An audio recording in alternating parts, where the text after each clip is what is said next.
আসসালামু আলাইকুম সবাইকে। ঈদুল আজহা উপলক্ষে ভাবলাম বাসায় নিজের হাতে মতিচুর লাড্ডু তৈরি করি।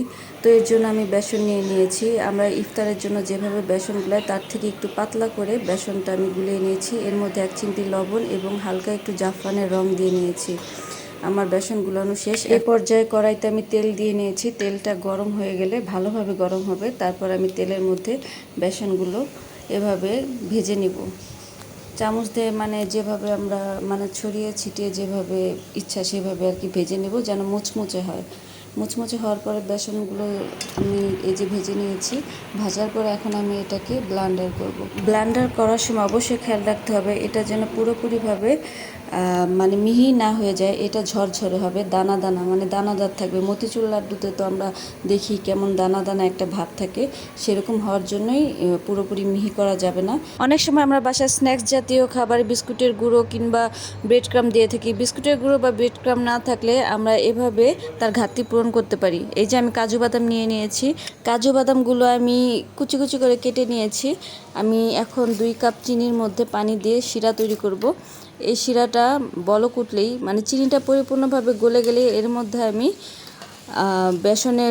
বেসন যে ব্লেন্ড করে রেখেছি ওগুলো ঢেলে দিব। এই চিনির মধ্যে চিনি ঘন করা যাবে না, শিরাটা ঘন হবে না এবং তারও হবে না। এই যে দেখুন, উপর থেকে ধরলে তার হচ্ছে না। চিনি শিরার সাথে আমি একটু এলাচের গুঁড়ো দিয়ে নিয়েছি। আর যারা এলাচের ঘ্রাণ পছন্দ করে না তারা না দিলেও চলবে।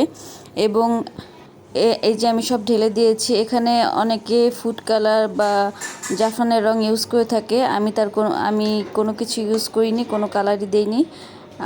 আমি শুধু ডোটা করার সময় একটু হালকা কালার দিয়েছিলাম, ওই কালারেই। এখন প্রচুর নাড়তে হবে, ঝরঝরা হওয়া পর্যন্ত নাড়তে হবে। আমার লাড্ডু ঝরঝরা হয়ে গিয়েছে।